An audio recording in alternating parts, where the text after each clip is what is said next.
Today is the full moon of the Vaishakha, the month that in Asian countries they say Wesak, right? Or Vesak. That's kind of the Pali pronunciation. Actually, it's a V in Sanskrit, not Wei, but often they pronounce Wesak. And it's the name of the whole month, Vaisakha. The Tibetans' name for that month is Sakadawa. Have you heard of that? And Christy knows what Dawa means. She was telling me before. What does Dawa mean? Month or moon. So Sakadawa is the month called Saka or Vaisakha. And it's on this day today, the full moon, this is a full moon, right? That Lord Buddha was born, the day that he attained enlightenment, and the day that he passed away. Not the same year, obviously. That would have meant the morning, afternoon, and night. It was in some years apart. And so the karma is multiplied tremendously in this month in general, in Sakadawa, but particularly on the full moon of Sakadawa, which the Tibetans sometimes refer to as Sakadawa, although the whole month is Sakadawa. So we're going to try to make a very strong motivation at the beginning and meditate also on the meaning of the Heart Sutra and recite the prayers and so forth with an aim especially to take advantage of this,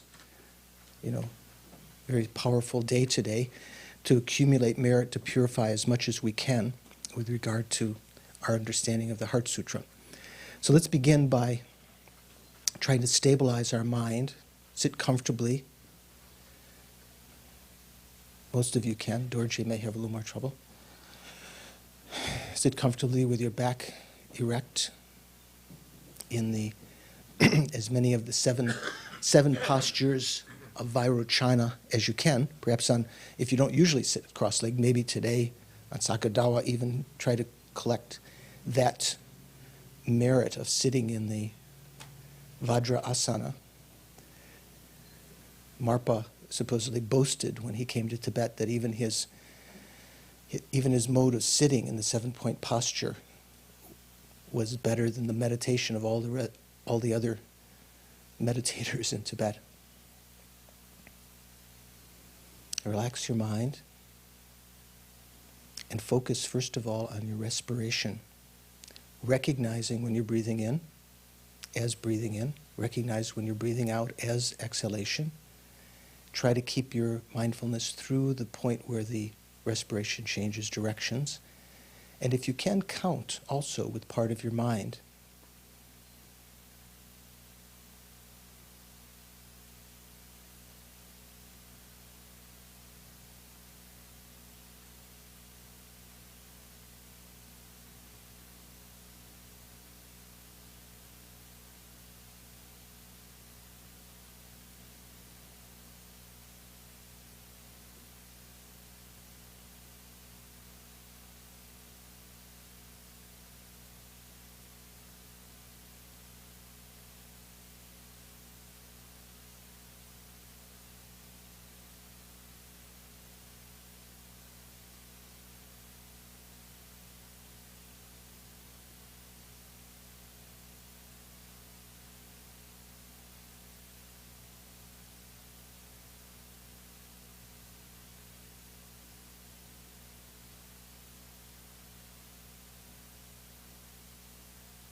And think, for the sake of overcoming the wandering mind, which has caused us to be unhappy this life and numberless lives in the past, which has caused us to harm others directly and indirectly, I'm going to meditate on the even more subtle object of the clear light nature of my mind. So withdraw your attention inward, away from the senses even more.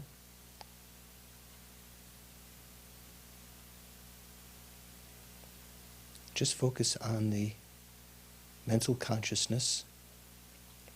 Inevitably, you recognize it, first of all, through the contents, the thoughts, but don't take the thoughts themselves, the mental images, the discursive thoughts, the sounds and so forth. Don't take those as your referent object. Instead, take the nature of the mind that is always present between the thoughts, even when the thoughts are present. The clear light nature, the natural, conventional clear light nature of the mind. Whatever thought comes up, just let it go again and again, and refocus on the subjective mind within which that's appearing.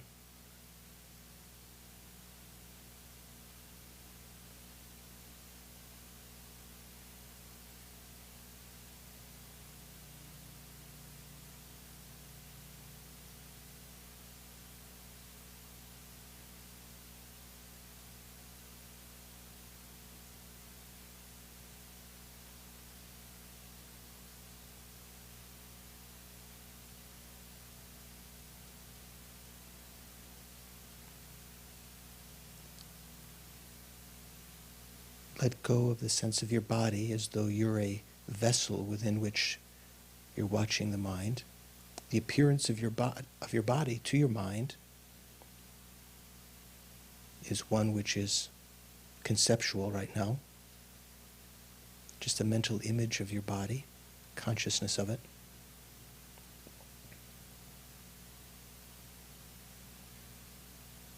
Let go of that.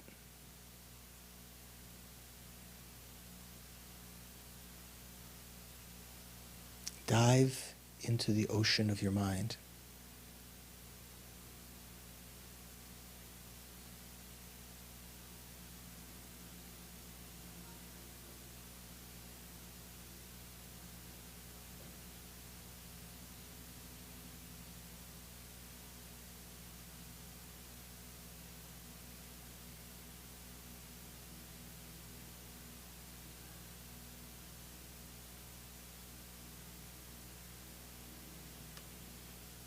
If darkness appears,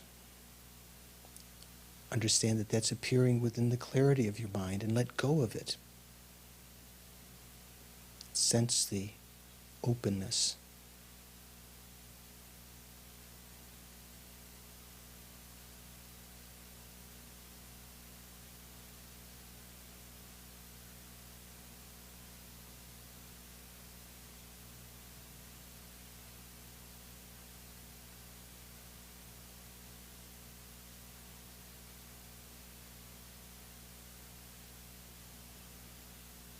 The thoughts as though emerge out of this clear light nature, like bubbles in a boiling pot.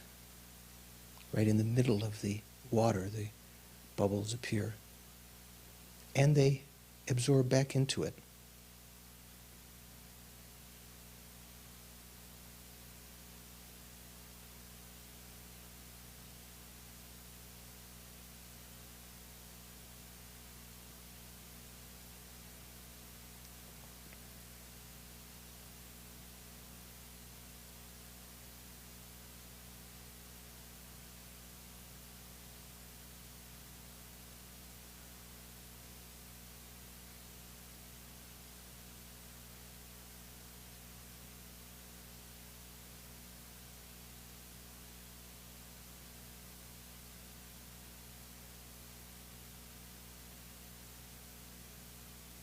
within that clarity of the mind, think,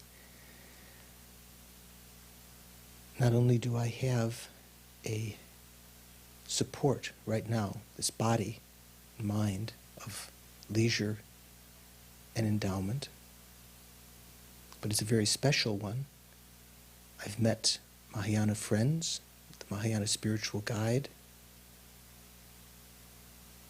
Even to have a life of the upper realms, incredibly rare, let alone a human life amongst the upper realms. Even so rare among human lives to have one of leisure and endowment to practice the Dharma, the inner personal endowments, the endowments relating to others, all are appearing to us now.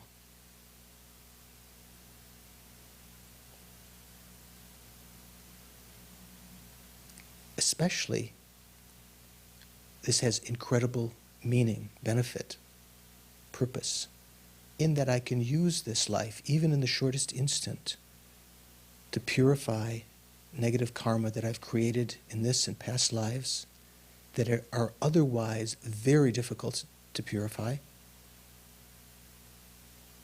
without experiencing them. I can accumulate merit that even the arhats cannot accumulate through very special Mahayana practices of reliance on the spiritual guide, guru devotion, and through practicing conventional bodhicitta.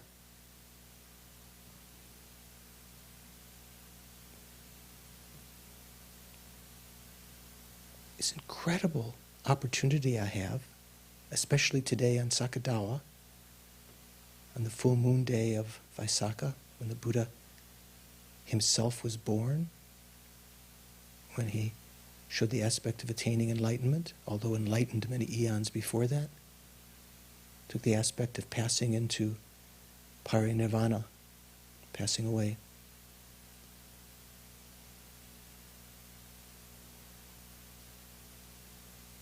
A life like this is not only very meaningful in the sense of purifying, achieving realizations, perhaps even attaining enlightenment this very lifetime. Not only that, it's very difficult to attain, very difficult to find a life like this. How wonderful it would be if I could today create the causes of being reborn again through my bodhisattva motivation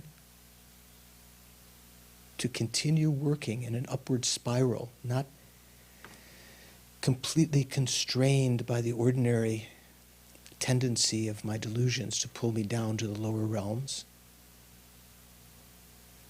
to meet a succession of spiritual guides by practicing this lifetime,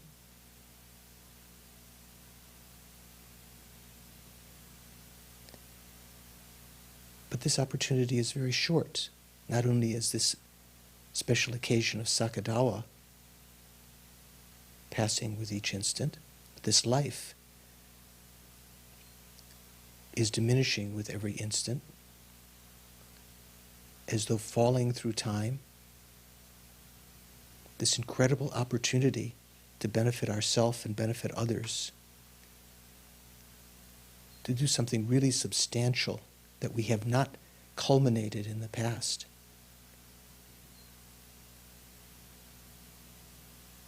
Death is definite, and its time is totally unknown, is indefinite, uncertain.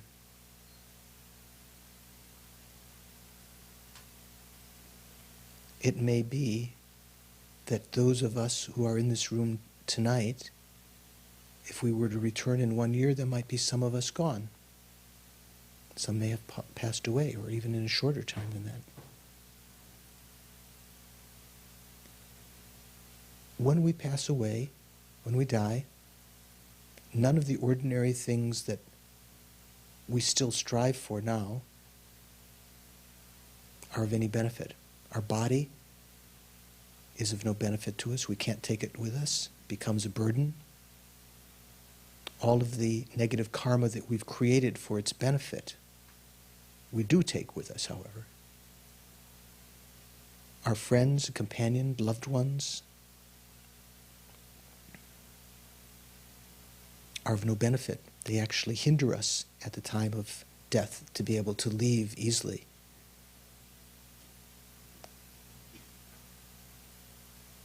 Our wealth, possessions that we might guard very zealously have to be left behind. All that we can take with us are our karmic imprints, the other familiarity left within our mind through meditation and the practice of Dharma. And at the very moment of death, it's only our practice of Dharma that actually can help us. Our body, friends, wealth, so forth, are of no use at that time. Only the Dharma.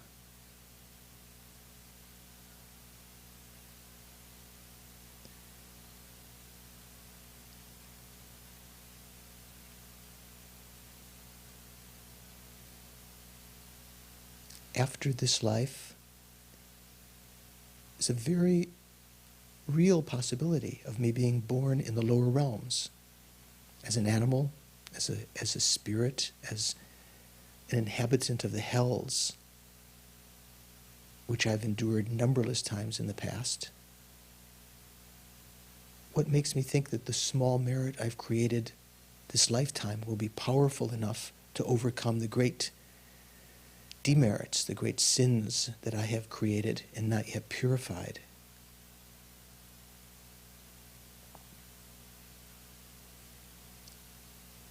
The only protection against that fear, that reality, is the Dharma that can protect us from that. The Buddha who taught the Dharma teaches it still. The Sangha of Arya beings who are reliable guides showing us how to practice the Dharma, how to take the medicine of the Dharma.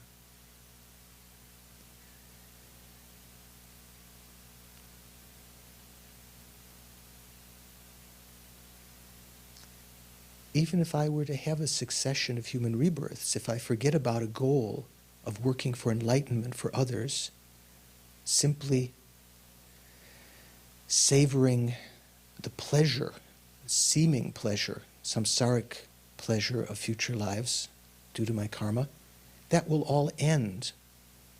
They'll inevitably disintegrate, those lives. I'll eventually die. And even the experience of the greatest samsaric happiness is no more than a relief, an exchange of one suffering for another, until I recognize that which I have exchanged one suffering for is also suffering.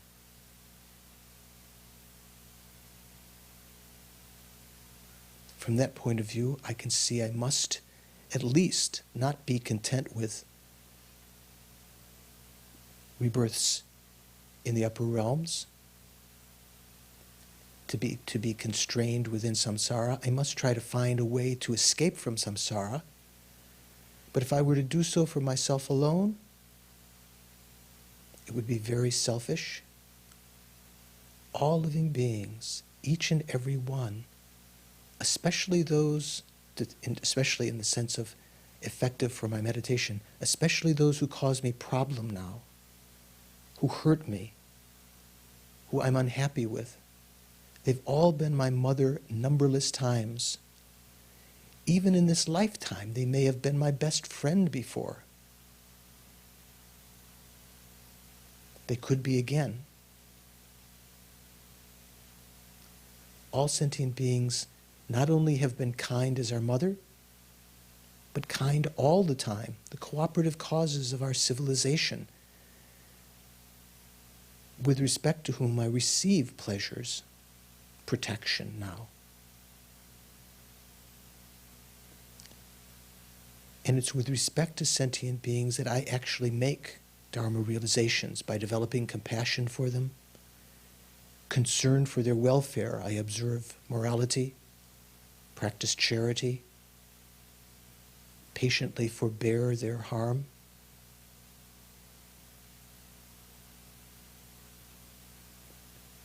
Sentient beings who are like a wish-fulfilling gem,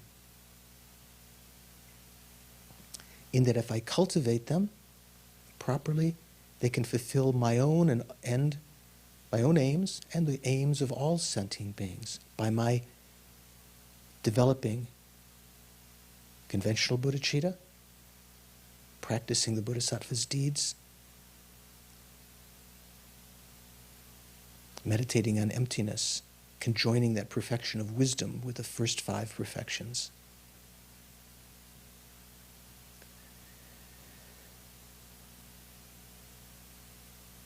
So as we recite the praise of the Mother perfection of wisdom, and then the actual Heart Sutra, let's recite the Heart Sutra slowly today, and at various points, if you follow along with me, we'll stop and meditate, elaborate on the various points.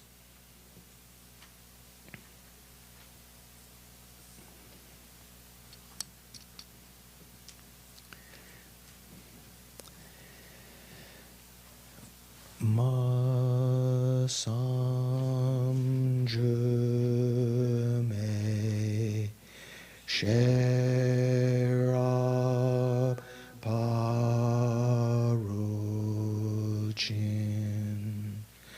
ma ke mingak nam ke ngoni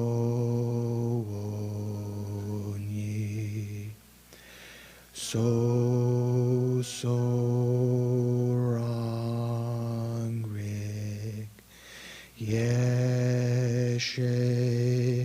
chu yul chen tu sum galway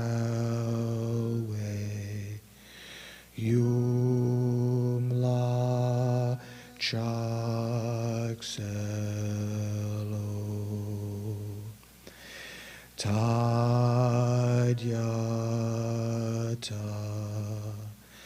gate gate paragate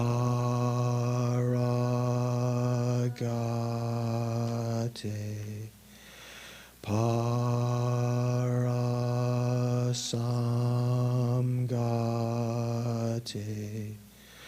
bodhi svaha.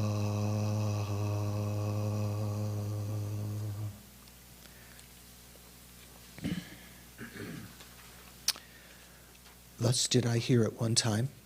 The Bhagavan was dwelling on massive Vulture's Mountain in Rajagriha, together with a great community of monks and a great community of bodhisattvas. At that time, the Bhagavan was absorbed in the concentration on the categories of phenomena called profound perception. So think for a moment. Envision the scene in India. Buddha surrounded by great assemblies of hearers and bodhisattvas, other lay disciples. Himself absorbed in the concentration that perceives the 2 levels of truth.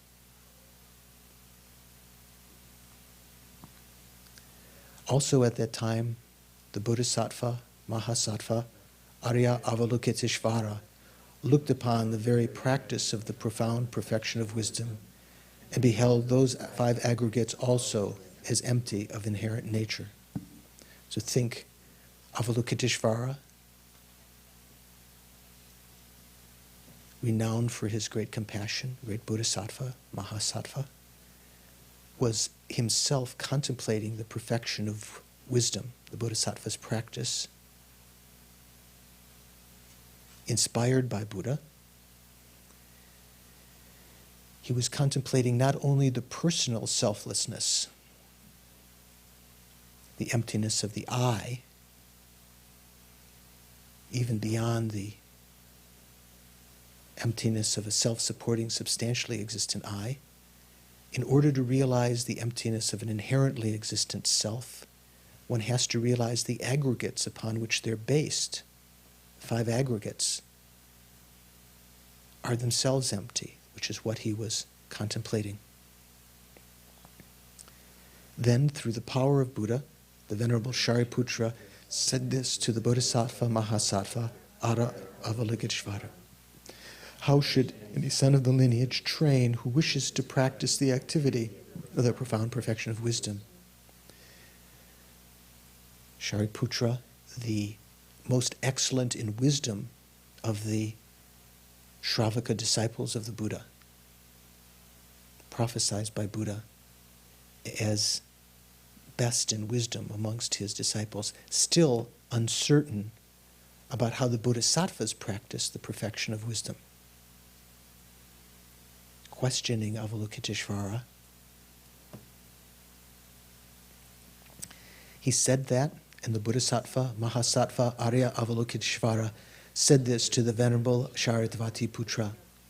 Shariputra, any son of the lineage or daughter of the lineage who wishes to practice the activity of the profound perfection of wisdom should look upon it like this, correctly and repeatedly beholding those 5 aggregates also as empty of inherent nature. So Avalokiteshvara explaining to look upon in this way the 5 aggregates, look upon them correctly with a correct view, right view, and repeatedly, both from first having some understanding to having some developing a correct belief, presumption that they are empty, up till having a inferential understanding of that, conceptual understanding, and further on the path of seeing, repeatedly meditating on that till one has a direct realization, repeatedly meditating on that on the path of meditation, that the 5 aggregates also, not just the self, are empty of inherent nature. So think of that. Our 5 aggregates, not just the basis of the, not just the I that perhaps we begin to suspect as not being existent the way that our mind perceives and grasps to, but even the body, the consciousness, the feelings, the discriminations, the other mental factors, all 5 aggregates are just as illusory. Something exists conventionally, but as mere names. All of our usual sense of ourself, completely invalid. Grasping to these appearances is true. The appearances arise due to karma, due to our contaminated karma, sometimes uncontaminated karma.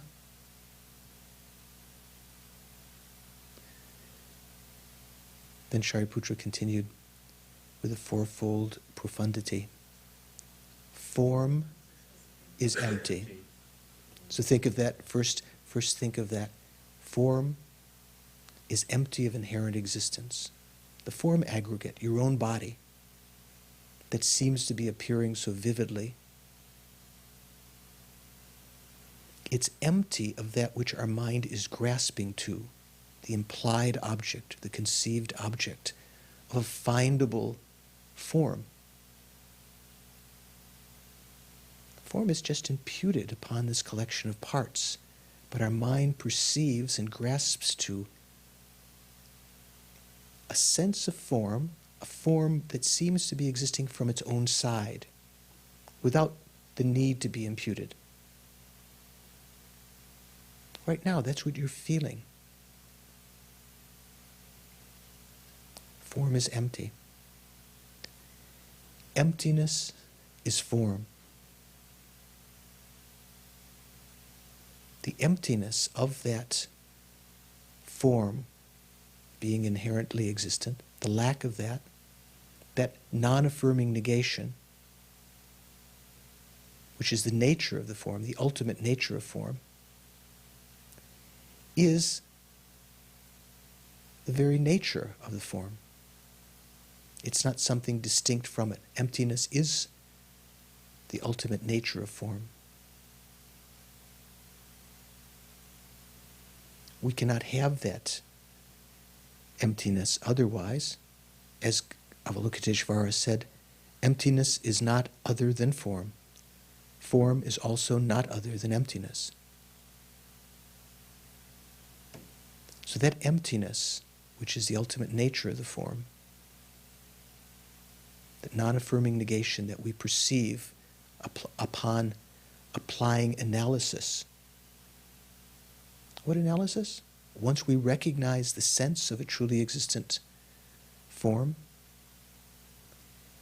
recognizing that if it did exist in that way, it would have to be one with the parts, the limbs of the body, the head, the arms, the legs, the torso, all of their subparts, or it would have to be inherently different from those parts. Recalling the absurd consequences, if it was different from those parts, it would have no, inherently, it would have no relationship to them whatsoever. There would be a form, a metaphysical form, that had no relationship to the parts. If it was inherently one with the parts, there would have to be many different senses of form. The form aggregate, the body aggregate. But we have one sense of the body, although we can center in on the hand or the elbow or the knee or whatever. We do have a sense of a singularity of body. My body.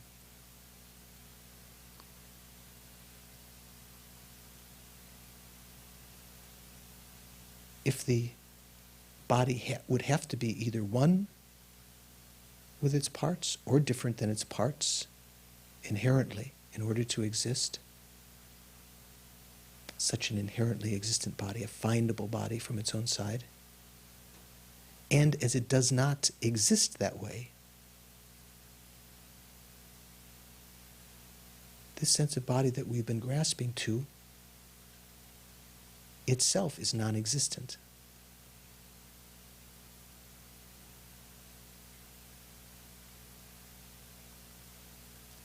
The emptiness of the body, that emptiness that we perceive, a non-affirming negation, is not a different entity from the body. It can't be found apart from the body, nor is the body exist separate from that emptiness.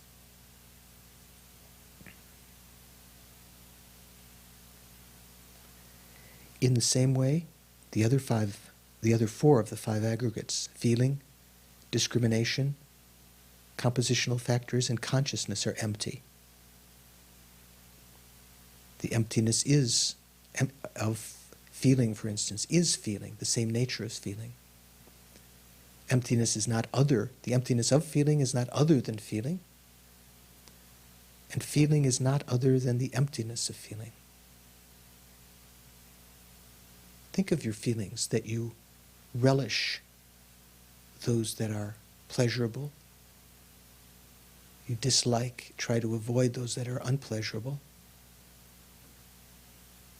Not only is there no truly existent recipient of those feelings, the feelings themselves, the objects of taste, the objects of experience, the experience itself, none of them exist the way that our mind perceives as truly existent, inherently existent. Their only reality is just as names, as concepts.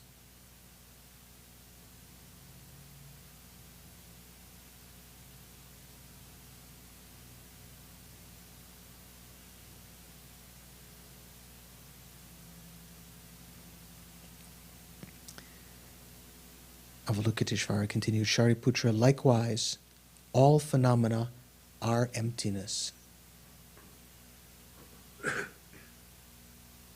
Their nature, their conventional and ultimate natures, although conceptually distinct, form and emptiness are conceptually distinct, they're like two sides of a coin. They're inseparable. All phenomena. Everything in space, the planets, massive rocks, the ocean, space itself, all phenomena are emptiness. Without characteristic,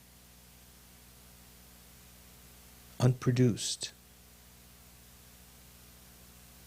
always prefaced here by not inherently, because phenomena are produced conventionally. Unceased, stainless, not without stain, not deficient, not fulfilled. The eightfold profundity. For instance, the state that we have now, that we conceive of as being deficient of qualities, does not inherently exist. All phenomena are like that in terms of any deficiency that we might perceive in them. They are not inherently deficient. The Buddhas that we might emulate, our gurus, that we might think of as being attained and fulfilled in all qualities, they are not inherently fulfilled. Also, whatever pristine qualities we might imagine are not inherently pure. Even emptiness itself, or the state of enlightenment, do not inherently exist. Merely imputed, and therefore attainable. We're not cut off from them. Shariputra, therefore, in emptiness, there is no form. To think in the meditative equipoise on emptiness, in general, or in the meditative equipoise on emptiness of form, conventional form does not appear. Only a non-affirming negation, vast space-like emptiness. The mind ascertaining that emptiness is able to subsequently recall this certainty. That form does not exist the way that our mind perceives. In emptiness, there is no form, no feeling, no discrimination, no compositional factors, no consciousness. Even the basis of our thinking, compositional factors, including wisdom, consciousness in general, the primary consciousness, they too are not inherently existent, merely existing as names, imputedly existent to conception.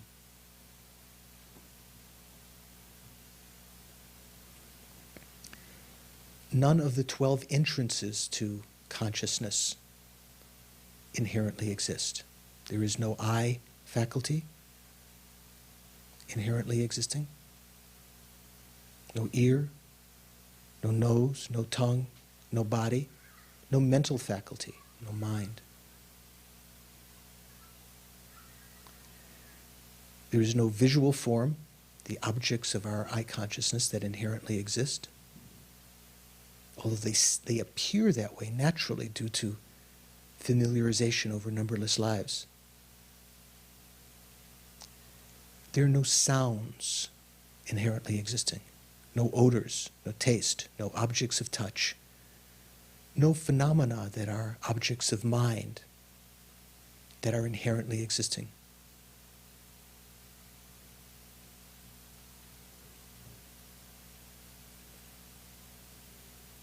So to the Bodhisattva perceiving in emptiness, in meditative equipoise, even the phenomena of emptiness does not appear to be truly existent.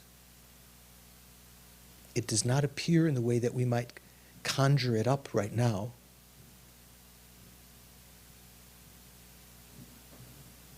It's a mere negation of any inherent existence.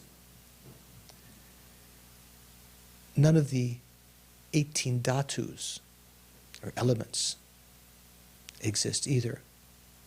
There's no I element and so on, up to and including no mind element and no mental consciousness element. All phenomena included can always be divided into the 18 dhatus, 18 elements.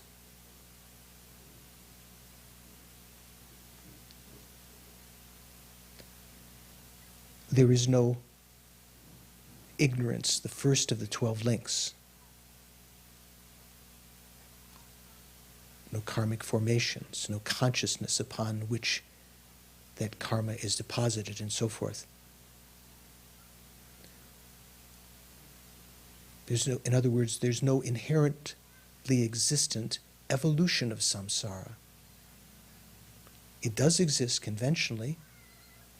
It does arise as a dependent arising, but not in the way that our mind even understands dependent arising now, as though it could be found and exists really.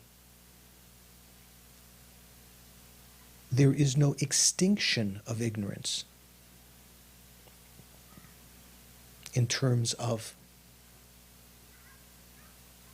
the pure side of the 12 links, forward order.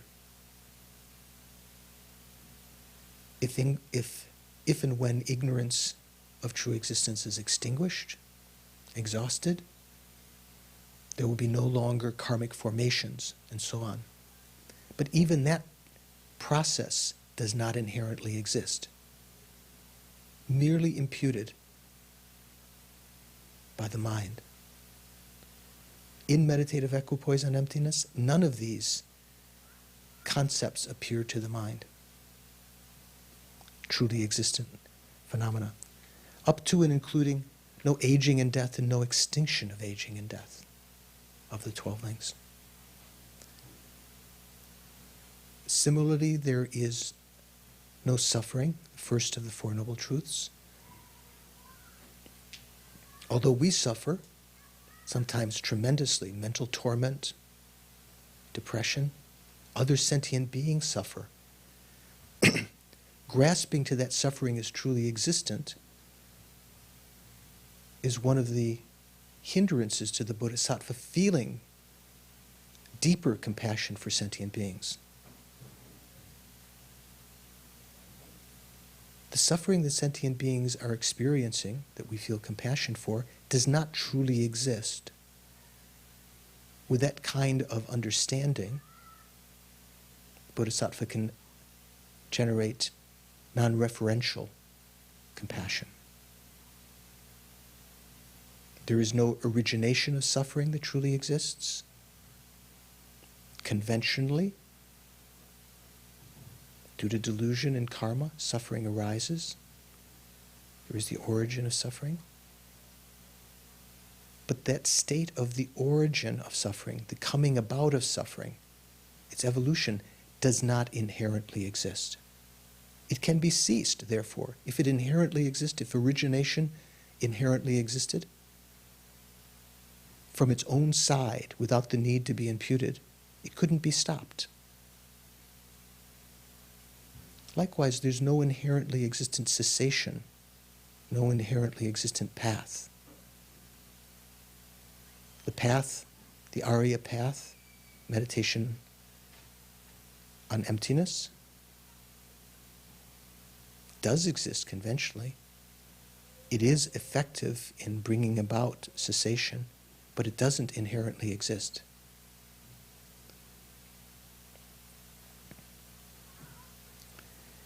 There is no exalted wisdom, no attainment and no non-attainment.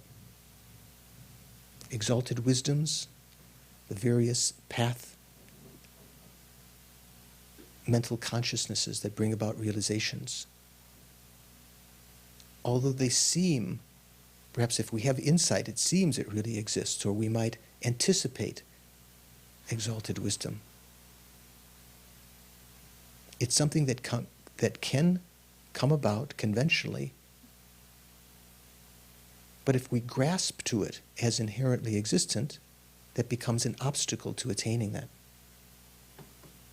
And there is no attainment, no non-attainment, as we may consider ourselves to be in the state of right now. If there was an inherently existent non-attainment,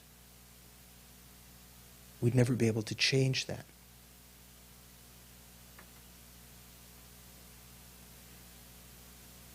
We know that things can change,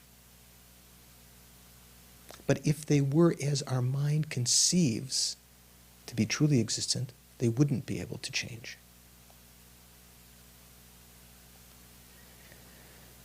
Avalokiteshvara continued, Shariputra, therefore, because there is no attainment, bodhisattvas rely on and dwell in the perfection of wisdom, the mind without obscuration and without fear.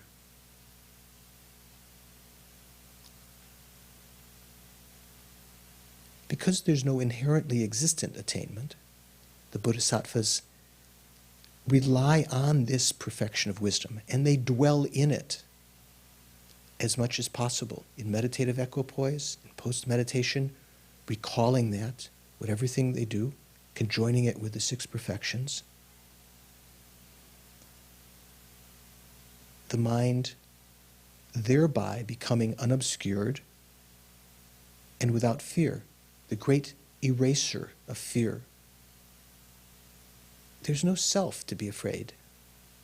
There's no inherently existent problem.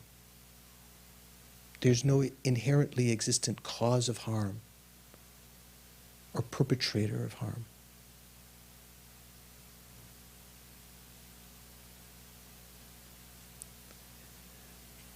Having completely passed beyond error, the bodhisattvas reach the end point of nirvana. Here it means the great nirvana, the Mahayana nirvana.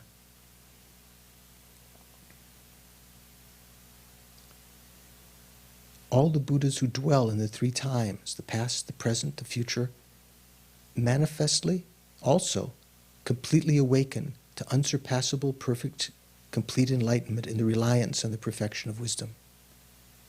That which we're familiarizing with now is something that each and every Buddha realizes.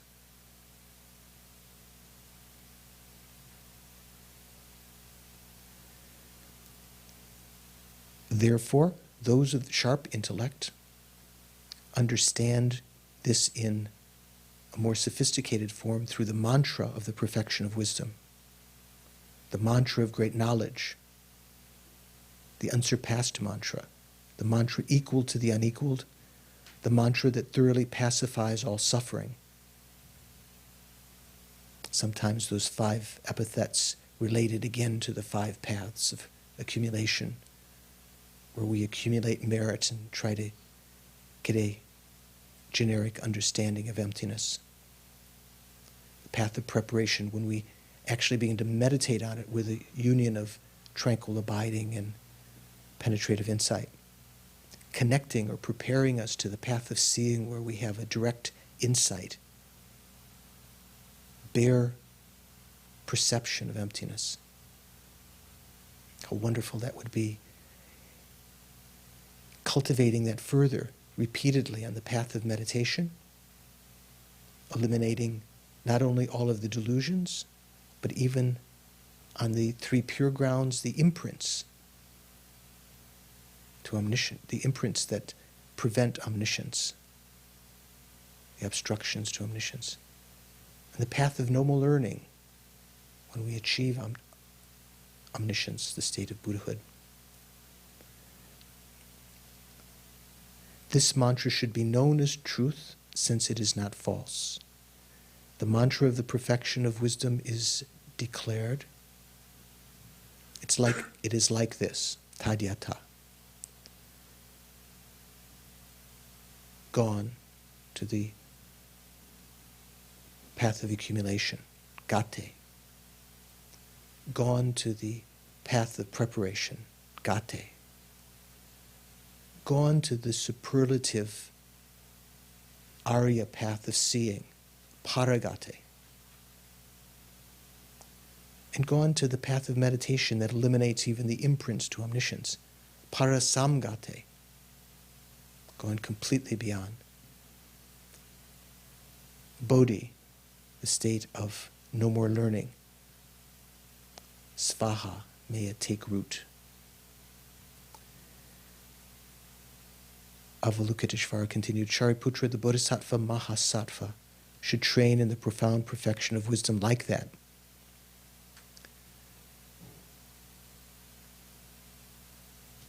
Then the Bhagavan, the Buddha, arose from that concentration and commended the Bodhisattva Mahasattva Arya Avalokiteshvara. He commended him. This was the Buddha's first words, assenting to what Avalokiteshvara said as being the Buddha's own understanding, blessed by the Buddha's mind stream. Well said, son of the lineage. It is like that, just as you have said. It is like that. One should practice the profound perfection of wisdom just as you have indicated. There is no other practice of wisdom other than, as Avalokiteshvara indicated, that we are learning about, that we are cultivating our minds in. Even the Tathagatas rejoice in this. This presentation of the perfection of wisdom is not something they demean. The Bhagavan, having thus spoken, the Venerable Sharatwatiputra, the Bodhisattva Mahasattva Arya Avalokiteshvara, those surrounding in their entirety, along with the worlds of gods, humans, asuras, and Gandharvas, were overjoyed and highly praised that spoken by the Bhagavan. Again, try to imagine that scene on Vulture's Peak.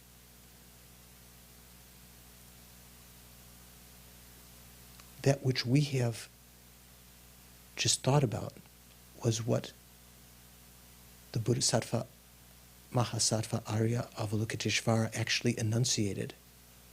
And the Buddha praised that as a correct understanding.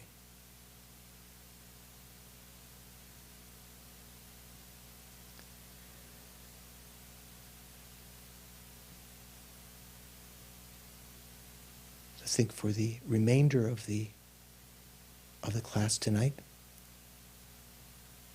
in order to better understand this sutra, I'm going to participate in the class in order to achieve the Bodhisattva's perfections, the state of enlightenment, for the sake of all sentient beings.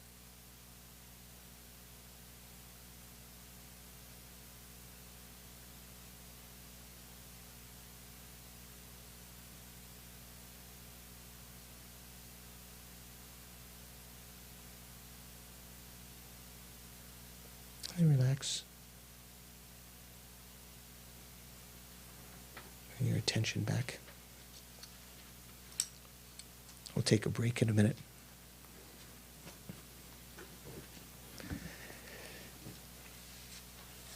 Anyone have any questions before we take a little break?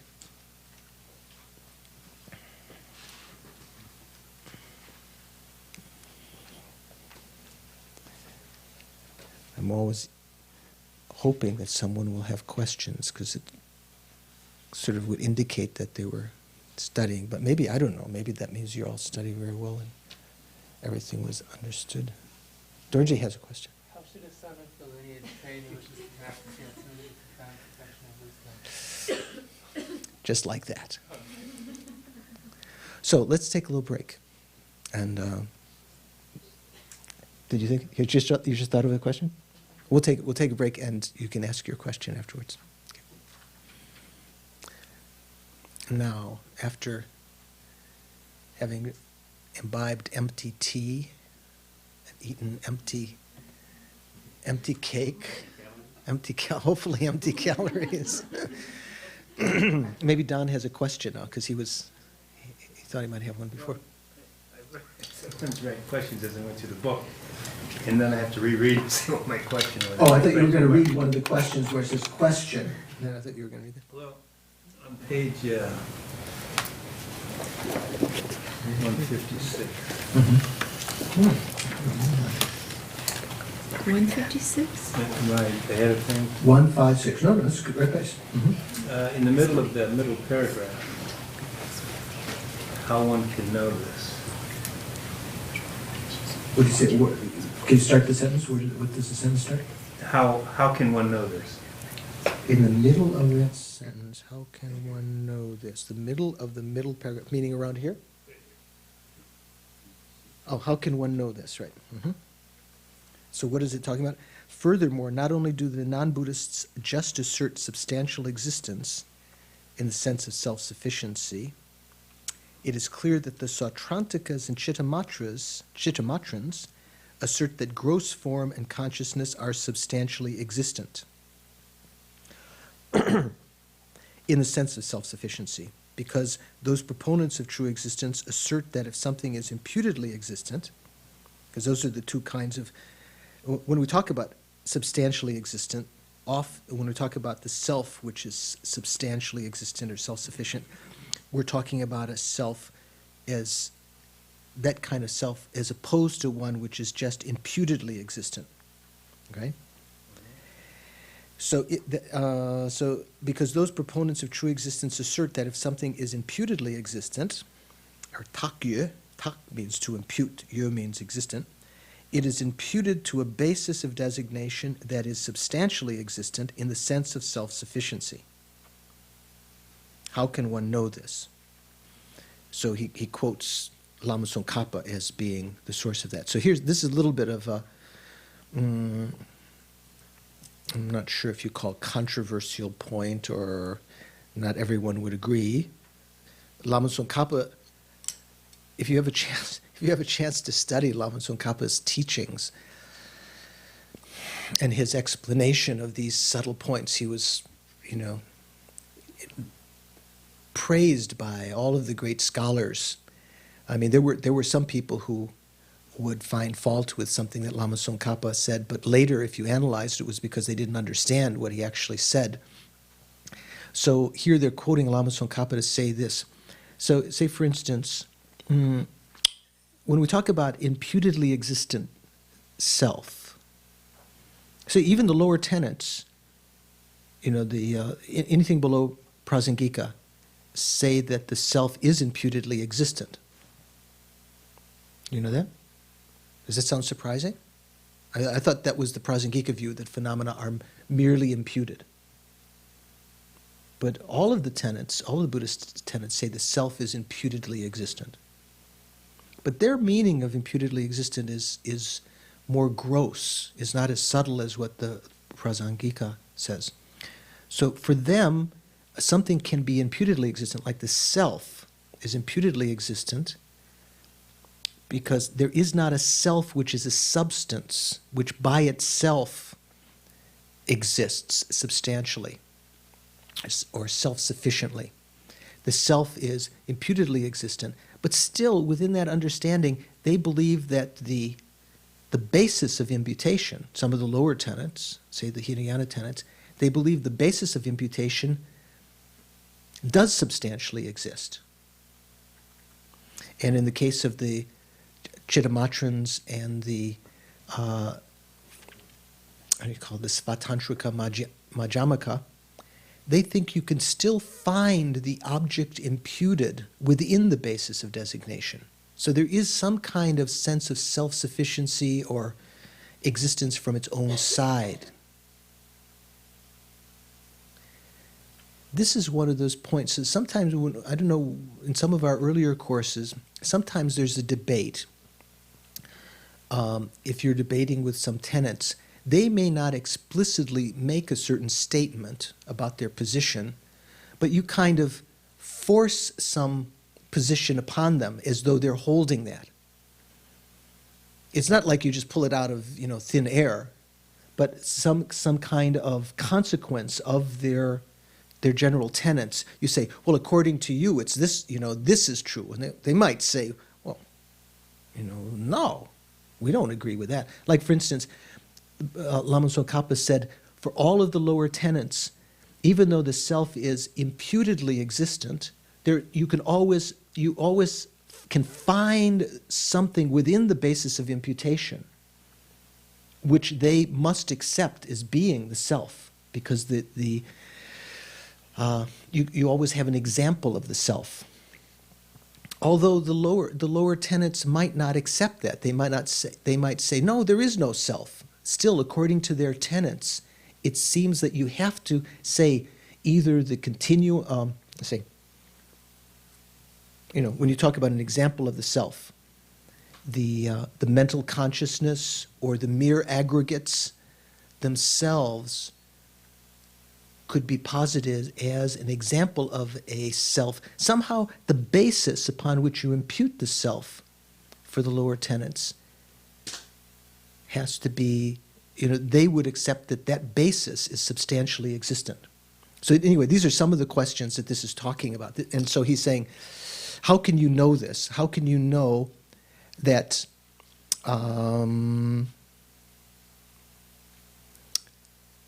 let's see how break up the sentence here. Because how can you know that those proponents of true existence assert that if something is imputedly existent, it is imputed to a basis of designation that is substantially existent in the sense of self-sufficiency. So even though the self, for them, the self is imputedly existent, it doesn't exist as a substance, still the basis upon which you impute that, the five aggregates, is substantially existent in the sense of being self-sufficient. And in the case of the Chittamatra, then, the mind basis of all be there self-existent? For the Chittamatra, the mind basis of all. For Chittamatra,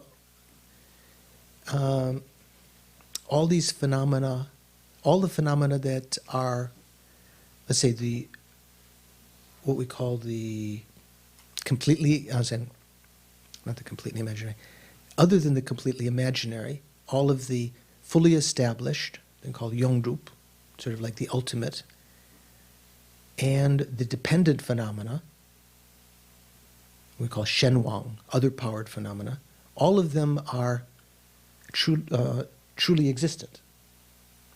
They do exist, and they're naturally existent. But they're empty in a different way for the Chittamatra. Well, let's see what this statement that you're saying. How can one know this? How can you know that for these tenets that although the self is said to be imputedly existent, still the basis of imputation is substantially existent? How can you know this?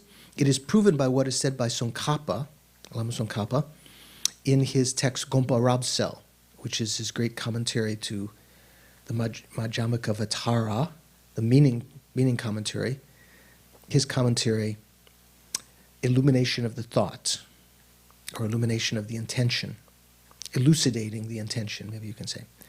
So there the quotation from that says, the others, the non-Prasangika Buddhist school, so everything other than Prasangika who are Buddhist, assert that things are imputedly existent, assert that things that are imputedly existent are imputed in dependence upon a basis of designation that is substantially existent in the sense of self-sufficiency. So if,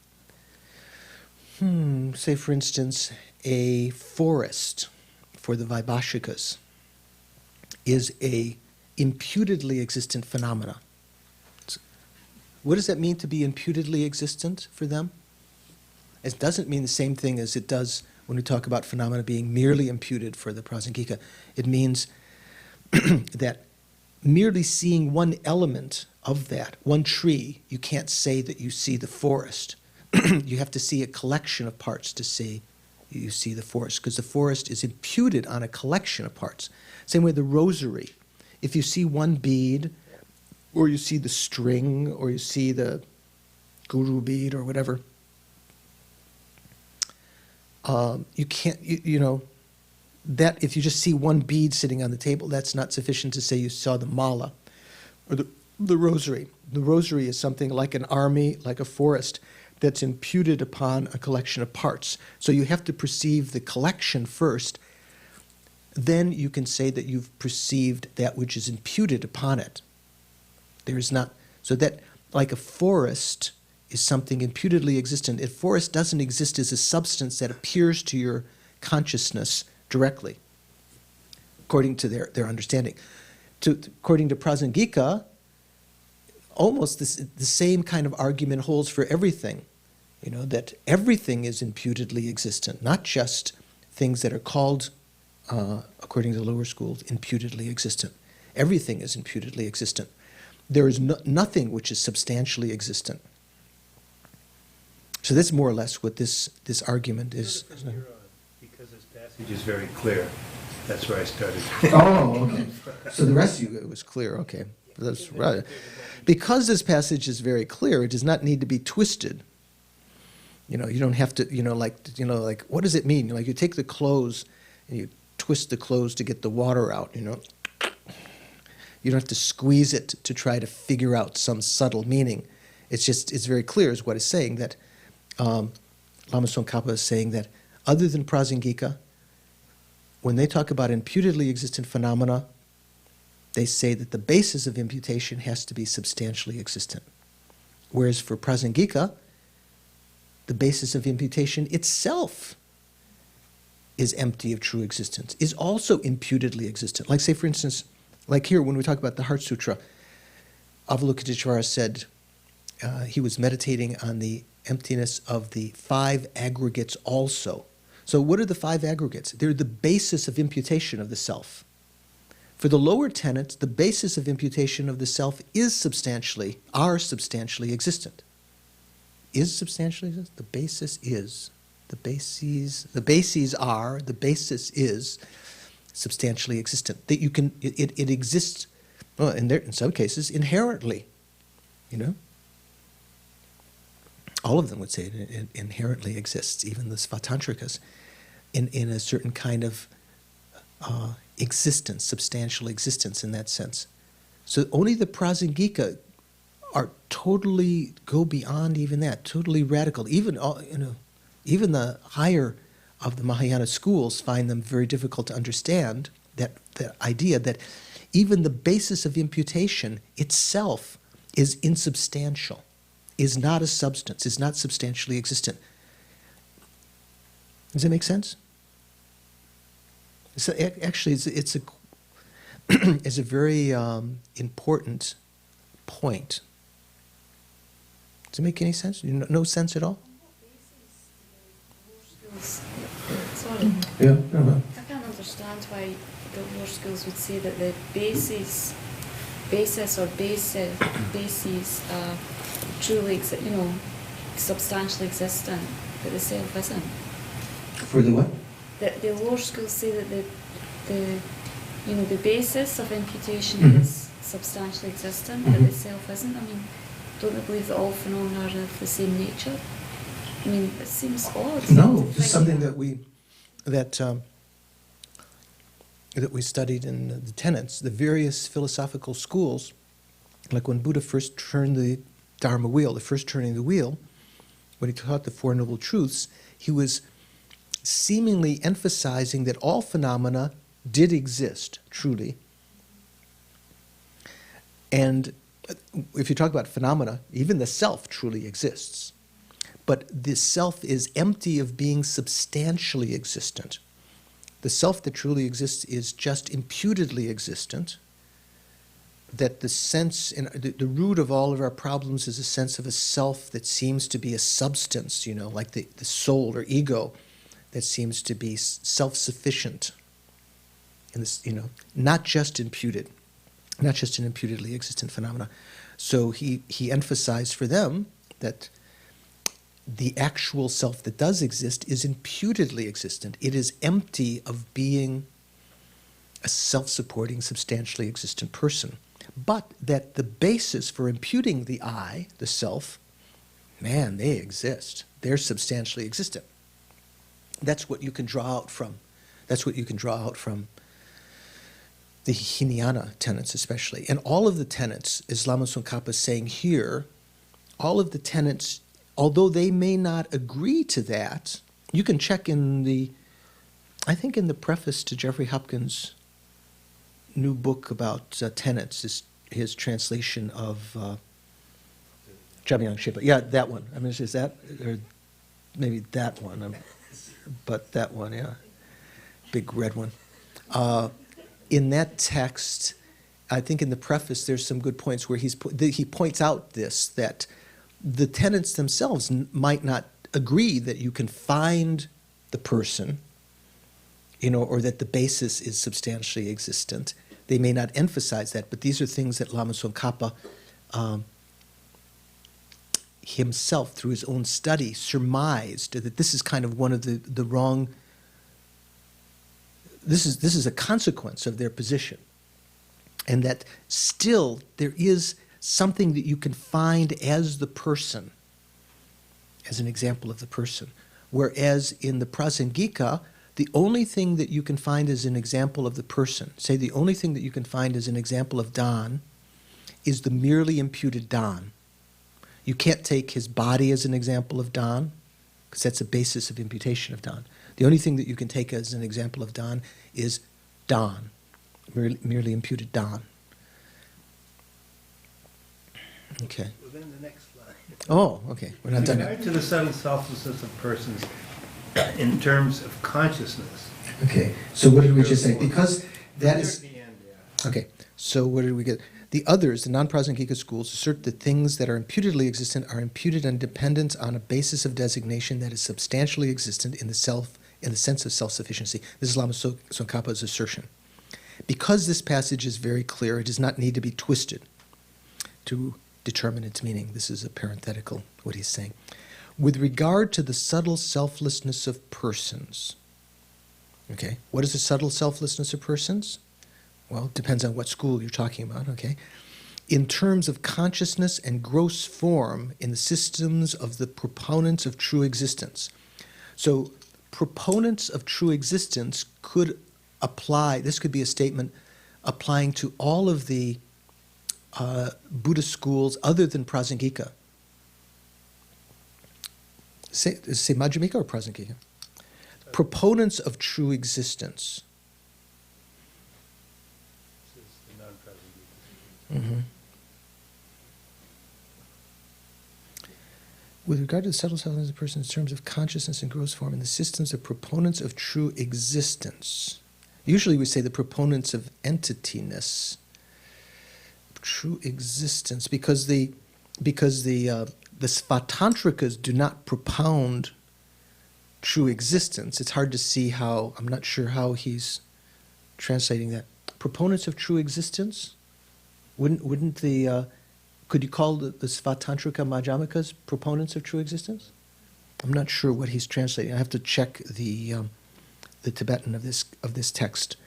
So anyway, with regard to, so let's say either non-Prasangika schools or the non-Madhyamika schools, anyway, with regard to the subtle selflessness of persons, in terms of consciousness and gross form in the systems of true existence, opponents of true existence, the non-existence of consciousness as an object of use by a person who is substantially existent in the sense of self-sufficiency is posited as the selflessness of persons of consciousness.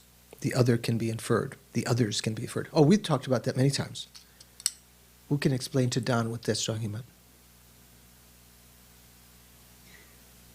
We talked about it many times before. So, in the lower tenets, when you talk about, hard to see that he's talking about Svatantrika. So, usually in the lower tenets, let's say in the Hinayana tenets, you only talk about a selflessness of persons. Okay? So here it's talking about a selflessness of persons of consciousness. Say, for instance, the objects of use, if you talk about, for the lower tenets, say this bell, usually they would not talk about the selflessness of the bell. Because they say that there's no, that the bell does have a self because it's truly existent. But because it's not the object of use of a self-sufficient, substantially existent person, it's not the object of use or enjoyment of such a self-supporting, substantially existent person. It could be called, you could call the selflessness of persons of the bell. So you could talk about the selflessness of the bell in that sense, in that it's not the object of use of a self-supporting, substantially existent person. So also the 5 aggregates, which are objects of utilization by the person, because we utilize our body, we utilize our feelings, we utilize our discrimination, compositional factors, and consciousness. All 5 aggregates can be thought of as objects of utilization or enjoyment. So for those lower tenets, they, let's say for the Hinayana anyway, they would be truly existent. But you could talk about, if you talked about them being selfless, the only way that you mean selfless in those tenets is they're not objects of use of a self-supporting, substantially existent person. So they're absent, they're without such a being, such that it could be used by a self-supporting, substantially existent person. That's what this is referring to, I believe. That's what the other can be inferred refers to. The others, I think, means the other aggregates, because it's just talking about consciousness. There are 5 aggregates. I think he should have put an S on there. That's my reading right now. Okay. Okay. Obscure point. Good point. No, that's good. So, anyone else have a question? Tenzin, anything? Okay. Did you have a question? Well, just a little question. I just wanted to clarify. Referring to the 12 links. And I had in my notes, because I understand there's 4 ways that you can look at the 12 links, like contaminated and uncontaminated, reverse, and forward order. Is that right? What? Just reverse. It's just no, it's okay. It just sounded like. Okay, go on.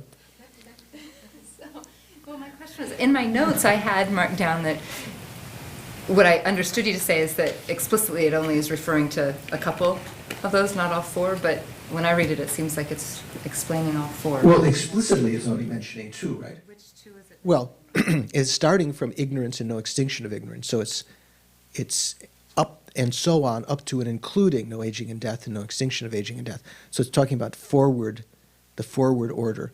But you can imply from that also the reverse order. So reverse order starts from the end and goes up to the beginning.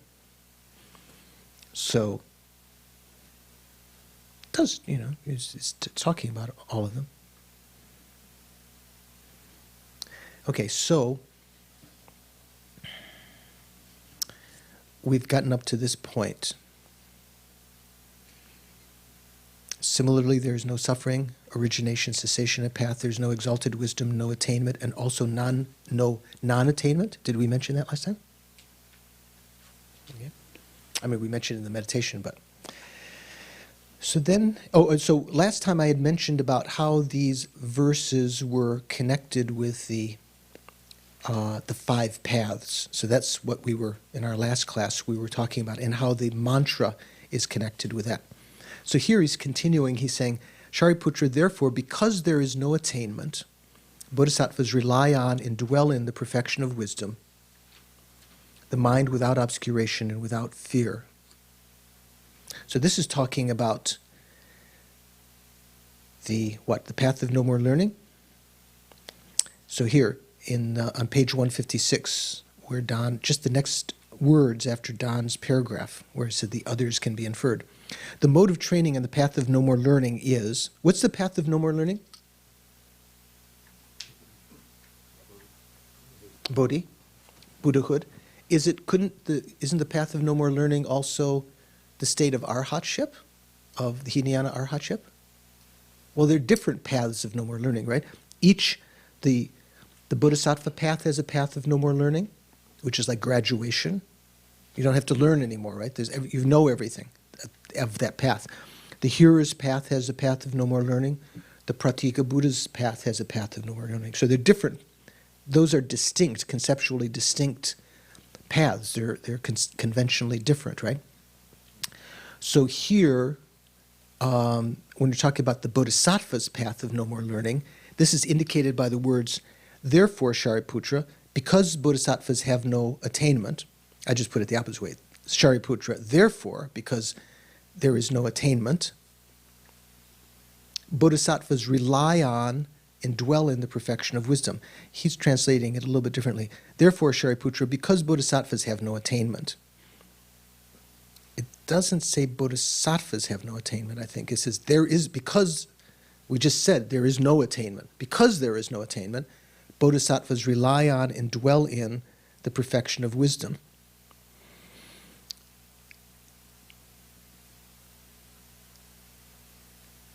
The mind without obscuration, without fear. No, so rely on and dwell in the perfection of wisdom. So he's saying up to this thing of relying on the perfection of wisdom.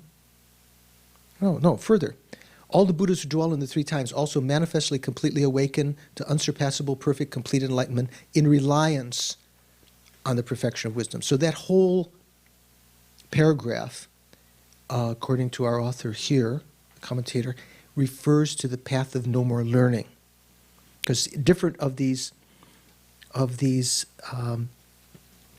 expositions about the emptiness of phenomena were sort of implying, according to different authors, different stages on the Bodhisattva path. It's not something easily to explicate or to say with absolute certainty that these lines mean this. It's like in the Prajnaparamita Sutra. Someone told me today they just bought the 25,000 verse. Did you say about that? Someone said they bought the 25,000 verse. Not Elizabeth. She bought the 25,000 verse. In the three mothers, it's the 8,000 verse, the 25,000 verse, 100,000 verse Prajnaparamitas, which are always all referring to the same basic situation. To say what stages of the path are being referred to, or, is very, very hidden. This is why Maitreya Buddha wrote the Abhisamaya Alamkara. So without some kind of explication like that you can kind of state from an omniscient being's mind, unambiguously that this refers to this refers to this. That's why the different authors, if you read the different commentaries, they might make the demarcations a little bit different. But basically, all of the text, the hidden meaning, the explicit meaning is talking about emptiness. The hidden meaning is talking about the stages of practice, even though they may not be. Is path of accumulation mentioned in the sutra? No, it's not mentioned at all, is it? Explicitly. So one has to sort of draw that meaning out. So this is that place is talking about the path of no more learning. Then he says, the meaning is that the conventional does not appear to the sight of meditative equipoise. This is what we've mentioned before, right? To a meditative equipoise in direct realization of emptiness, conventional phenomena do not appear. What about to the meditative equipoise of a person on the path of preparation? Does the conventional appear? Thea, do you remember? I think on that path, the mental image is getting thinner and thinner, so there is some taste of emptiness. Certainly one is getting at emptiness, one is conceiving of emptiness.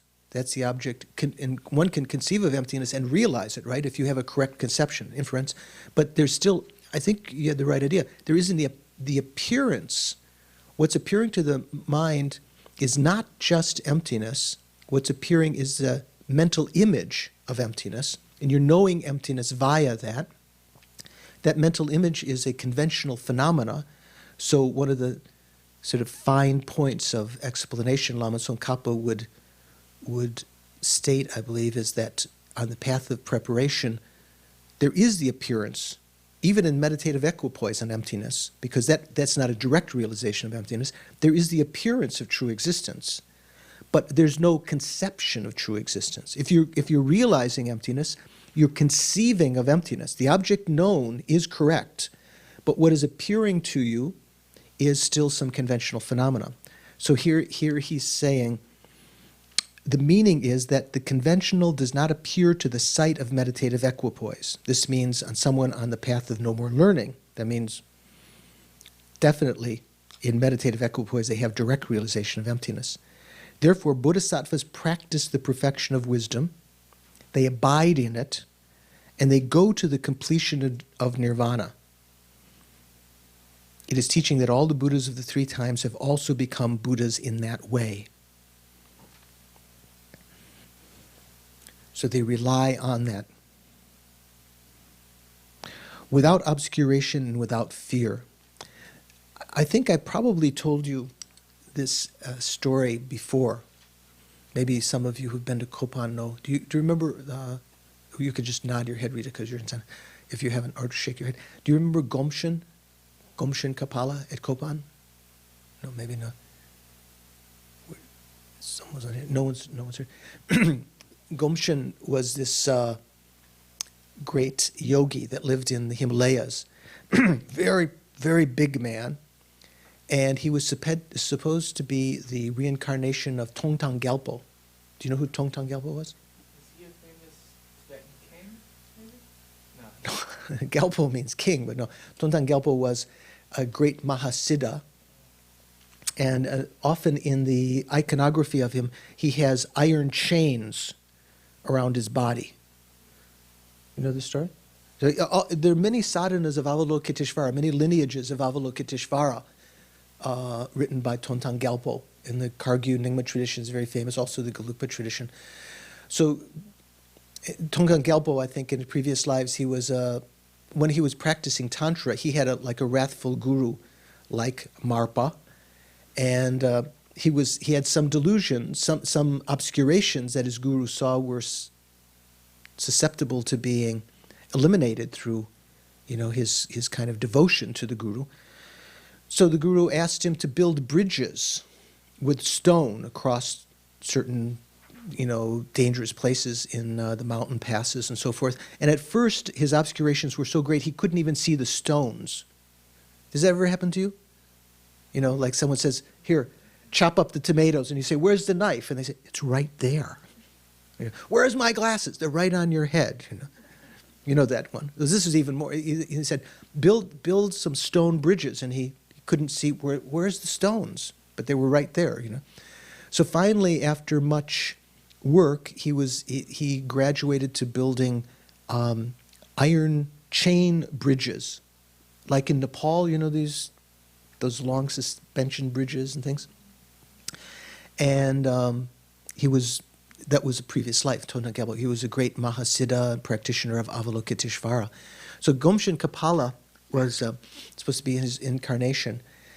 And he told us a story once when he came to Kopan. He was so amazed that there were a bunch of Injis, Westerners, sitting around listening to Lam Rim. You know what Lam Rim is? Stages of the path, it seems, he said in Tibet, no one, lay people would never do this. They're completely uninterested. They just want to do tantric retreats, But he said, this is so fantastic. This is what it's really about. This is what will transform your mind. So he was praising Lama Tsongkhapa, praising Lama Sopa Rinpoche and Lama Yeshe to put on this and to encourage Westerners to meditate on the Lam Rim. So he told this story how once, just in relationship to this, he was meditating in a cave. I think I've told you this story before. He was meditating in a cave in the Himalayas, and he put a little pup tent in the cave to be in. And you remember, Thea? Sorry? Oh, you're laughing. So he's meditating in the cave, and he's like in the middle of nowhere. There's a village that you can kind of see way off in the distance, but he's in like some very, very high, difficult to get to place.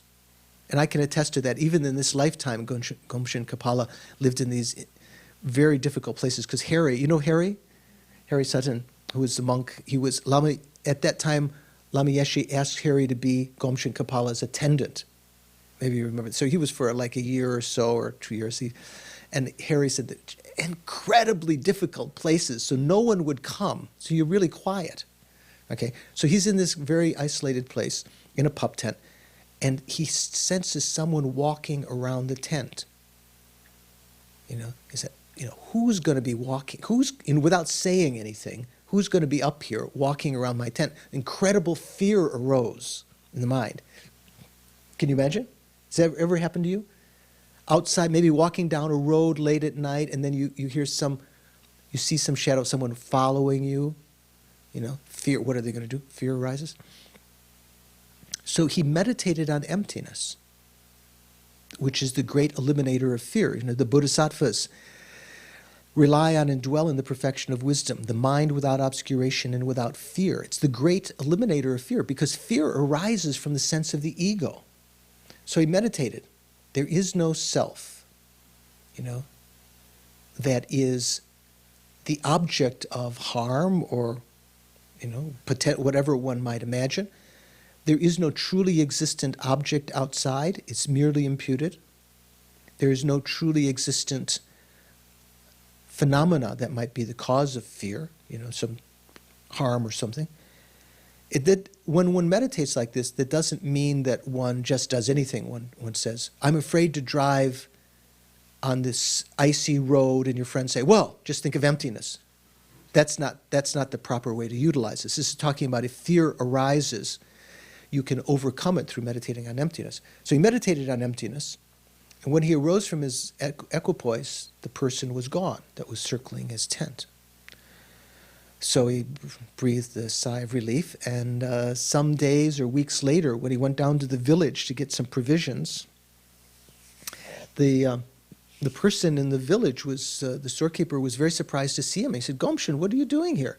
Gomshin says, I'm meditating in that cave up there. And the storekeeper was completely shocked, and he said, did you see the Yeti? You know what a Yeti is? Christy, you know what a Yeti is? Yeti. It's an abominable snowman. So they had seen up in that pass where he was meditating a Yeti walking around. And so that was the implication, is that was what was walking around his tent. And by meditating on emptiness, apparently he was able to send out, well, this is one of the kinds of things you can imagine. There's two basic ways that you can prevent others from, animals or malevolent beings, spirits or other beings, from retaliating against you or sensing your presence. One is by meditating on emptiness. One is by meditating on bodhicitta, great compassion and bodhicitta. So he was meditating on emptiness as though there was no self there there was no fear from his side, no sense of danger to the Yeti. This is my supposition. And so the Yeti was uninterested and left. So sometimes when you're when we're in the mountains near Lama Sopa Rinpoche's cave in Laudo, oftentimes, very often, you would feel spirits at night. Did you ever feel, Venerable? Were you up to Laudo something? Did you go to Laudo? Did you go to Laudo? You feel like some spirit, if you're sleeping at night, sort of pressing down. And fear can rise very, very easily, like you're almost paralyzed. The longer you remain fearful, it's almost as though the spirit is getting some enjoyment from this.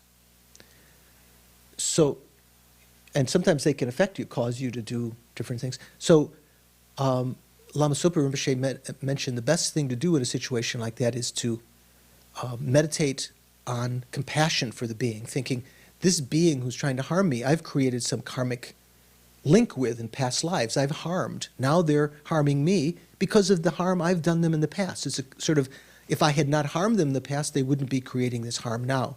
So thinking in that way toward the being and feeling compassion for them rather than retaliation and fear, and also meditating on emptiness. There is no self. Who is this person that I think is the recipient of the harm? That's, there is no I. Meditating on that and letting go of the ego, the fear can disappear. Of course, the way to combine those is to meditate on deity yoga in Tantra, because within the sphere of emptiness, without the sense of a truly existent I, appearing as a divine form of a Buddha, in order for the benefit of sentient beings, to lead sentient beings. So if you appear out of emptiness as Avalokiteshvara, the Buddha of compassion, that's sort of like a double whammy right there. So they just, you meditate that and they disappear. So that's kind of the sense of without fear. That's kind of one of the meanings of that. Then he continues to say, everything up to this point is for disciples of dull faculties. Us. Okay? So now the instruction for those of sharp faculties relates to the exposition about the mantra. Okay? Mantra, remember sometimes when we talk about dharani, there's a slight difference between dharani and mantra. Do you remember the word dharani? The long dharani of Avalokiteshvara. Sometimes we say the long mantra. Dharani has a sense sometimes as of holding or upholding. Mantra has like it holds a meaning or holds your... by the recitation of certain words, it helps to hold a particular kind of state. Mantra has the sense, in the way the Tibetans make the etymology of the word mantra is they take it as protecting the mind, guarding that which guards the mind. Manas means mind in Sanskrit. So for those of sharp faculties, perhaps this mantra itself might be enough to hold or to contain the whole meaning of the whole sutra. Okay? It can be for those of sharp faculties. So he says, everything for up to this point were for disciples of dull faculties. The instruction for those of sharp faculties are, therefore, the mantra of the perfection of wisdom, and so forth, up till should train in the perfection of wisdom in that way. So that's through the mantra, right? So that paragraph, therefore the mantra of the perfection of wisdom, the mantra of great knowledge, the unsurpassed mantra, the mantra equal to the unequal, the mantra that thoroughly pacifies all suffering should be known as the truth, since it is not false. The mantra of the perfection of wisdom is declared, tadyata, either om or no om, gate gate paragate parasamgate bodhisvaha, Shariputra, all bodhisattvas, mahasattvas, Shariputra, the Bodhisattva Mahasattva, should train in the profound perfection of wisdom in that way. That is supposedly now no longer talking about the 5 paths, except when you're talking about the meaning of the mantra. This is the explanation of the 5 paths for those of sharp faculties. Still talking about the 5 paths. So our commentator says, Vimala Mitra's commentary, Vimala Mitra was one of the Indian commentators of the Heart Sutra, says, it is a secret mantra because of being a consciousness and because of being a protector. I think what he's translating is this is the famous etymology in Buddhism. If you look in Sanskrit dictionaries, that's not the usual etymology of mantra, but the Tibetans take it from Sanskrit sources, Buddhist sources.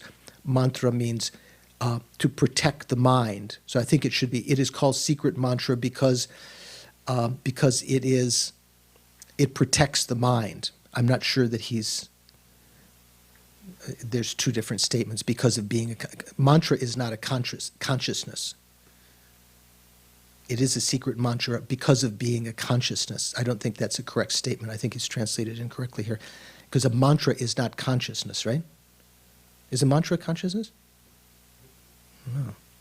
If anything, mantra protects the mind. Maybe it's speech. Can you read that again, that line? His translation is, it is a secret mantra because of being consciousness and because of being a protector. So, in commentary to that, he says, as Vimala Mitra says, the original term mantra means mind and protector. Actually means protecting the mind, that which protects the mind. He's putting the word and in here. The mantra of the perfection of wisdom, when you talk about in this statement, therefore, the mantra of the perfection of wisdom, this refers to the path of accumulation according to the students, the disciples of sharp intellect. The mantra of great knowledge refers to the path of preparation. The unsurpassed mantra refers to the path of seeing. The mantra equal to the unequaled is the path of meditation, refers to that. And the mantra that completely pacifies all suffering refers to the path of no more learning. In accordance with what is seen by this profound perfection of wisdom, this is his commentary now, it should be known to be true. So the next statement after that, therefore the mantra of perfection of wisdom, path of accumulation, the mantra of great knowledge, path of preparation, the unsurpassed mantra, path of seeing, the mantra equal to the unequal, the path of meditation, the mantra that thoroughly pacifies all suffering, path of no more learning, should be known as truth since it is not false. So that statement says it should be in accordance with what is seen by the profound perfection of wisdom. It should be known to be true, this mantra.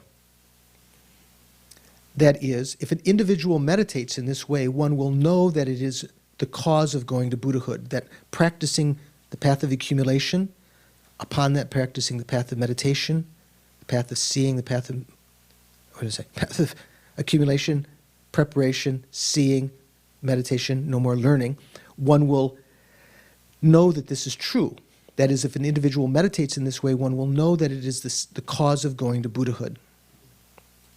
Tadyata means it is so. That is, it is so that samsara and nirvana are of one taste in being without true existence. Have you heard that expression before? The one taste of samsara and nirvana? Sorry. Have you heard that? What's the taste? Kind of like chocolate. I don't know, just check. Is this the taste of samsara and nirvana?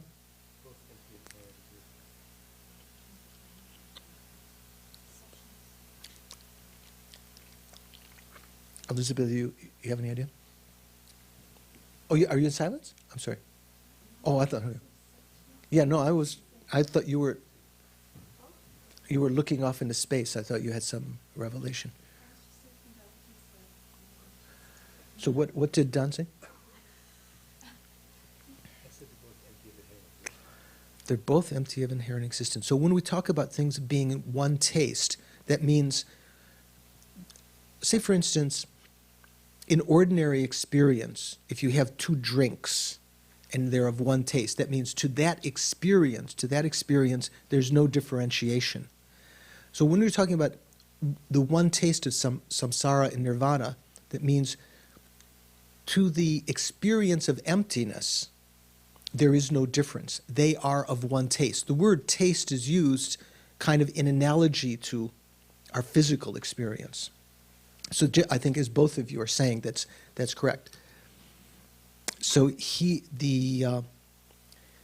this particular author, perhaps based on some of the other commentaries, is saying that even the word tadyata, it is thus, is referring to that. Although I don't know, I haven't seen that in the other commentaries. Tadyata means it is so. That is, it is so that samsara and nirvana are of one taste in being without true existence. Gate gate means go go. Actually, I think it means gone gone. It may be that he's taken the past, in the Tibetan, he's taken it as just the present tense. The former, the first gate, is the path of accumulation, and the latter is the path of preparation. Remember, we talked about this meaning before. Gone, gone, gone beyond, gone completely beyond. Paragate means go to the path of seeing, or gone to the path of seeing. Parasamgate means gone to the path of meditation. Bodhisvaha means founded in enlightenment, or may enlightenment take root. This is how another way that one can translate that. That is, attain the path of no more learning. This correlation with the 5 paths appears in Mahayana's commentary. Mahayana is another one of the Mahayana commentators to the Heart Sutra. All of the commentators, I think, are Mahayana. And it is not clear in other commentaries. Tibetan Lamas uphold this, but it is clear that there are other ways of asserting the meaning of the mantra. So this is, in general, how I think the Tibetans understand that gate, gate, parasamgate, bodhi, referring to the 5 paths. So whereas in the body of the sutra before, certain of the stanzas, certain of the paragraphs or passages could be referred to the 5 paths, now here for those of sharp intellect, when talking about the mantra of the perfection of wisdom, the mantra of great knowledge, these 5 epithets referring to the 5 paths, and then the mantra itself, kind of even a condensation of that, referring to the 5 paths, all with regard to emptiness. Okay. The absence of Om here is incorrect. This is according to this author, although there are other lamas who say the absence of Om is correct. You know, so you see how we have in our text here, we have the Om in parentheses. Often we don't recite the Om. This author is saying the absence of Om here is incorrect. Should be Om there. Because it says in the, Prajna Paramita Hridaya Sadhana, written by Nagarjuna, what would that be? The sadhana of the Heart Sutra, right? Or the heart of the perfection of wisdom. It's supposedly written by Nagarjuna. If you are tired, recite the mantra of truth, adding Tadyata and Om. So in his sadhana, he seems like he's saying that when you recite the mantra in the sadhana, you add Om, but maybe there's not Om in the actual Heart Sutra. Well, this is the same thing all the time in tantric sadhanas. We think the recitation of mantra is the main thing. Usually, one only recites mantra when one is tired. You visualize yourself as the deity and the mandala around you, and when fatigued, before quitting, you recite the mantra. That's not the main thing.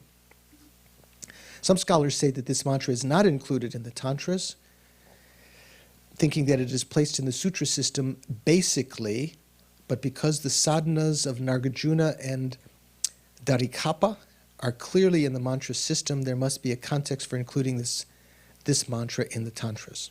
Okay, so we'll leave that here. So it's not clear, is the Heart Sutra a tantra?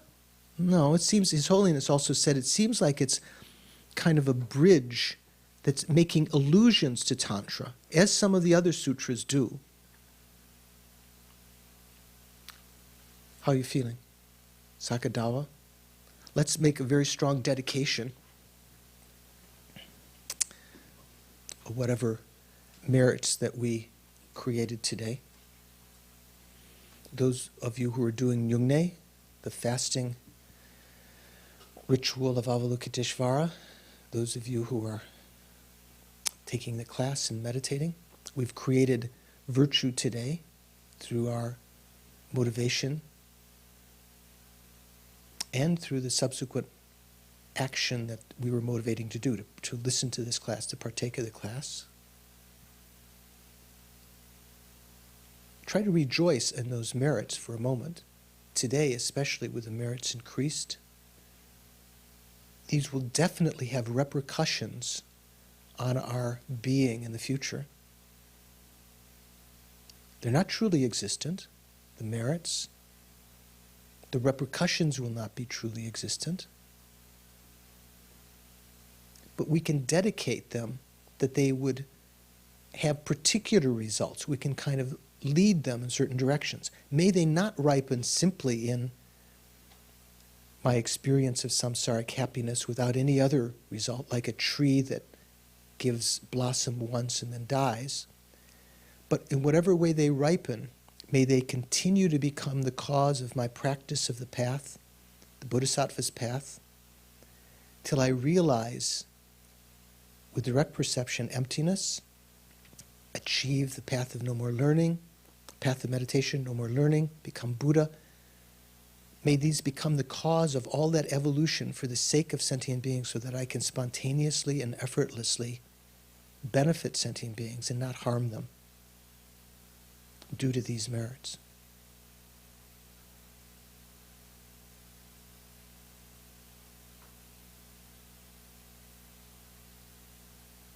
And then think the dedicator, myself, who's dedicating my body, my mind, my 5 aggregates, the very self that I conceive of, are all non-truly existent.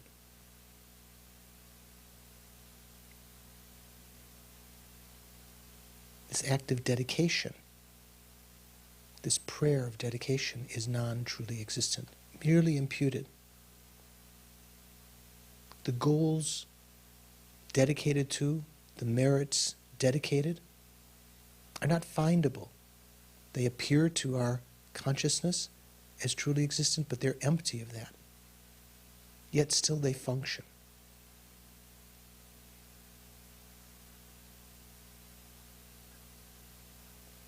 This is called sealing the dedication in the emptiness of the 3 spheres.